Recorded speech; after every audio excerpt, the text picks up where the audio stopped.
Questão 6, prova de delegado de Polícia Civil do Estado do Rio de Janeiro. Questão 6, durante a pandemia, Tadeu descumpriu levianamente regras determinadas pelas autoridades sanitárias, tendo frequentado festas e deixado de usar equipamentos de proteção individual em diversos momentos. Depois de apresentar sintomas de Covid-19, buscou atendimento hospitalar. Ao ser avaliado pelo médico Geraldo, verificou-se a necessidade de internação de Tadeu com o uso de respirador artificial. Havia apenas um respirador na região, o qual foi disponibilizado a Tadeu. Apenas um respirador na região.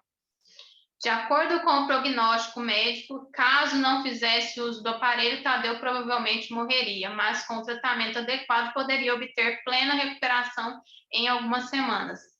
Nesse mesmo dia, deu entrada no hospital, também vítima de Covid-19, o paciente Jefferson, que havia adotado todas as precauções necessárias para evitar a contaminação, mas ainda assim contraíra o vírus. Seu quadro clínico é idêntico ao de Tadeu e o prognóstico é o mesmo. No entanto, não havia outro respirador artificial no hospital nem em unidades de saúde próximas, não existindo possibilidade de transferi-lo. A única solução seria retirar Tadeu do aparelho e submeter Jefferson ao tratamento, o que Geraldo se negou a fazer, oferecendo outros cuidados a Jefferson. Não obstante os esforços de Geraldo, Jefferson morreu em algumas horas, o que poderia ser evitado pelo uso do respirador. Nessa situação hipotética, Geraldo, letra A, responderá pelo resultado morte.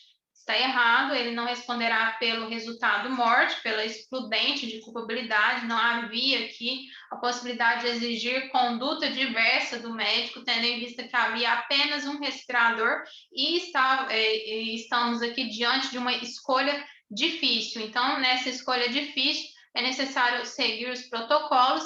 Infelizmente, aqui a questão não coloca qual seria o protocolo que deveria ser seguido por esse médico, mas diante de duas vidas que têm igual valor, é possível que esse médico realmente se recuse a tirar uma pessoa de um respirador para colocar outra pessoa. E, na maioria das vezes, nesse caso de Covid-19, foi adotado o protocolo da ordem de chegada, e em outras vezes foi adotado o protocolo de observar se a pessoa tinha alguns órgãos realmente que poderiam salvar ali, não tinha nenhum histórico cardíaco, nenhum histórico de câncer, e seria mais viável essa vida.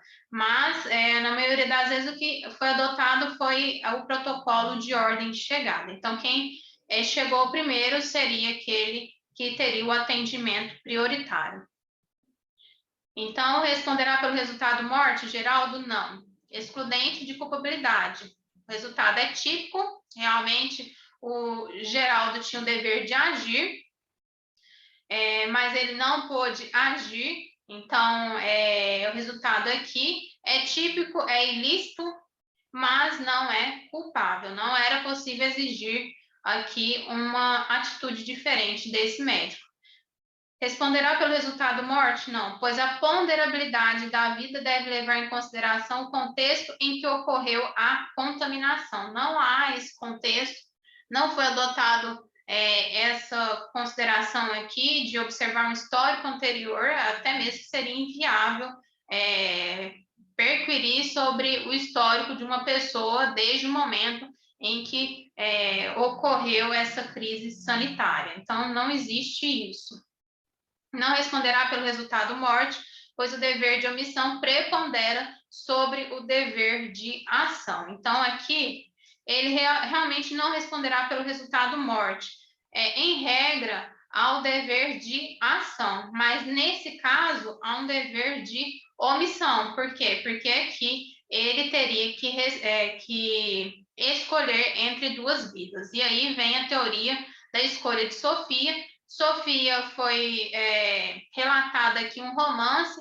Nesse romance, Sofia tinha que escolher qual o filho dela ia para o campo de concentração, se era Kim ou se era Eva. Então, havia aqui uma escolha difícil de fazer. Então, aqui estamos diante de algo parecido, porque estamos um histórico aqui extremamente difícil para esse médico, e esse médico, em regra, ele deve salvar todas as vidas, mas aqui não há condições de salvar todas as vidas. Então, ele tem um dever de omissão, e esse dever de omissão prepondera sobre o dever de ação.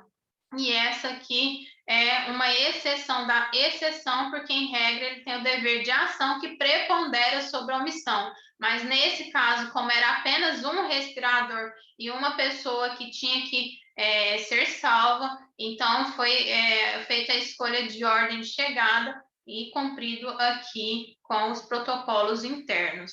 Então, é exceção da exceção. C. Não responderá pelo resultado morte, pois agiu sem potencial consciência da ilicitude de seu comportamento. O comportamento é ilícito, mas ele não é culpável. Então, aqui não há essa questão de potencial consciência da ilicitude. Não será punido pelo resultado morte, realmente, pois há uma hipótese de escusa absolutória determinada pela inevitabilidade do resultado em relação a um dos pacientes. Escusa absolutória está presente no artigo 181 do Código Penal. Não há escusa absolutória, que seria aquele caso de um cônjuge que furta o seu cônjuge, e nesse caso, ou um filho que furta o seu pai, nesse caso aqui, ele não responderá por conta do artigo 181, que tem aqui como uma hipótese a escusa absolutória. Então, em questão de escusa absolutória, não tem nada a ver com a questão, e é esse o erro. Responderá pelo resultado morte, pois a pessoa salva realizou a autocolocação em risco, devendo ter sido priorizado o atendimento ao outro paciente. Nenhum momento aqui foi adotado esse critério de priorizar determinada pessoa sobre a outra, por esse critério, se antes ele teve ou não um histórico de autocolocação em risco. Então, independentemente de se a pessoa teve um histórico de se colocar ou não em risco, por exemplo, uma pessoa que adquiriu HIV por conta que ela não seguiu os protocolos sanitários corretos, essa pessoa aqui, quando ela chega ao hospital, ela será atendida. Então, não há essa questão de autocolocação em risco para essa hipótese. Então, é isso.